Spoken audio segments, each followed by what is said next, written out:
توکل، بھروسہ اللہ کے سوا کسی پر نہ رہے۔ یہ ایمان کا وہ لٹمس ٹیسٹ ہے یہ کہ اگر آپ کا بھروسہ اور توکل اللہ کے سوا کسی اور شے پر ہے، وسائل و اسباب، اشخاص، یہ میرا بھلا کر دے گا، یہ میرا کام بنا سکتا ہے، یہ مجھے نقصان پہنچا سکتا ہے، اس کی خوشامد کر رہے ہیں کہ آپ کا نقصان نہ کر دے، اس اپنے آفیسر کی خوشامد کر رہے ہیں آپ کی رپورٹ خراب نہ کر دے، فلاں کا معاملہ جو ہے اس کے سامنے بچھے جا رہے ہیں، اپنی عزت نفس کو دھیلا کرا رہے ہیں کہ وہ آپ کا کوئی کام بنا دے۔ یہ سب کیا ہے؟ وہ بڑی پست ذہنیت جو اللہ سے واقف ہی نہیں، اللہ سے تعارف ہی نہیں، اس کا اللہ کو جانتا ہی نہیں، کہتا ہے کہ مانتا ہوں، حقیقت میں نہیں جانتا۔ اگر جانتا ہوتا تو اس کا توکل، اس کا بھروسہ۔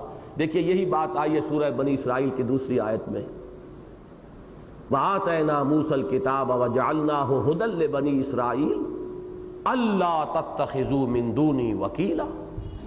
یہ لب لباب ہے تورات کی تعلیمات کا۔ ہم نے موسیٰ کو تورات عطا فرمائی، اسے بنی اسرائیل کے لیے ہدایت اور رہنمائی بنایا، جس کا خلاصہ کیا ہے؟ میرے سوا کسی اور کو کارساز نہ سمجھنا۔ جہاں سمجھے ٹھوکر کھا گئے، توحید کی نفی ہو گئی۔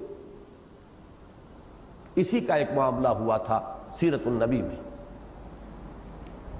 غزوہ حنین کے موقع پر مسلمانوں میں سے کسی کو یہ خیال آ گیا، کسی ایک آدھ کو آیا ہوگا، چند کو آ گیا ہوگا، ظاہر بات ہے یہ خیال محمد الرسول اللہ کو نہیں آ سکتا، ابو بکر یا عمر کو نہیں آ سکتا رضی اللہ تعالی عنہم وصلی اللہ علیہ وسلم۔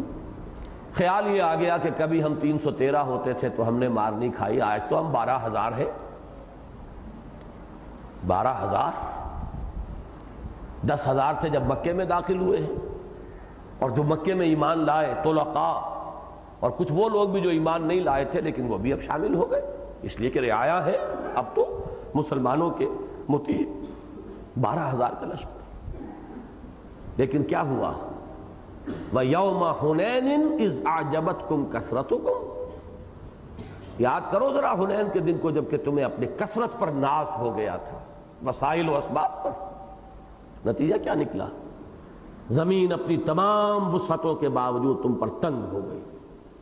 جب حوازن کے تیر اندازوں کی طرف سے وہ والیز آئی ہیں تیروں کی، بوچھاڑیں، وہ پہاڑوں میں چھپے ہوئے تھے، جیسے ہی درے میں داخل ہوئے وادی میں مسلمان، وہ جو تیروں کے آئے ہیں، بارش تیروں کی، بھگدڑ مچ گئی۔ یہاں تک کہ بعض روایات میں تو 30-40 کی فگر آتی ہے، بعض میں یہ ہے کہ 300-400 صرف رہ گئے حضور کے ساتھ، باقی سب ادھر ادھر تتر بتر۔ حضور پھر خود اترے ہیں اپنے سواری سے، علم اپنے ہاتھ میں لیا، رجز پڑھا، انا النبی لا کذب انا ابن عبد المطلب، میں نبی ہوں اور اس میں کوئی جھوٹ نہیں ہے۔ 12,000 میرا ساتھ دے تب بھی نبی ہوں، اور کوئی میرا ساتھ نہ دے تب بھی نبی۔ میری نبوت جو ہے وہ کسی کثرت و قلت کے اوپر اس کا دار و مدار نہیں، اور میں میدان میں موجود ہوں۔ پھر آپ نے پکارا، الی عباد اللہ، الی یا اصحاب البدر، الی یا اصحاب الشجرہ، اے وہ لوگوں جنہوں نے مجھ سے بیعت کی تھی درخت کے نیچے، کہاں جا رہے ہو؟ آؤ لپکو میری طرف۔ اے وہ لوگوں جو بدر میں میرے ساتھ تھے، کہاں ہو؟ آؤ میری طرف۔ پھر لوگ جمع ہوئے، لیکن اللہ نے ایک نقشہ دکھا دیا کہ وسائل و اسباب پر تمہارا تکیہ۔ لیکن اس میں بھی جیسے میں نے اس میں عرض کیا تھا کہ جو کچھ وارد ہو رہا ہے اس میں مشیت اذن اور اذن رب کو دیکھو، لیکن اس کا یہ مطلب نہیں کہ درمیانی سلسلوں کی نفی کر دو۔ مجرم جو ہے ان کے جرم کی سزا دی جائے گی، انتقام ہوگا، قصاص ہوگا، بدلہ ہوگا، سب نظام وہ دنیا کا رہے گا، لیکن جان لو کہ کوئی شے نہیں آ سکتی تھی اگر اذن رب نہ ہوتا۔ اسی طریقے سے کوئی کام نہیں ہو سکتا جب تک اللہ نہ چاہے، چاہے کتنے ہی اسباب و وسائل ہو جائیں، اور اللہ قادر مطلق ہے، وہ محتاج نہیں ہے اسباب و وسائل کا، وہ جب چاہے بغیر اسباب و وسائل کے نتیجہ برآمد کر دے۔ لیکن اس کے یہ معنی نہیں ہے کہ آپ اسباب سے مستغنی ہو جائیں۔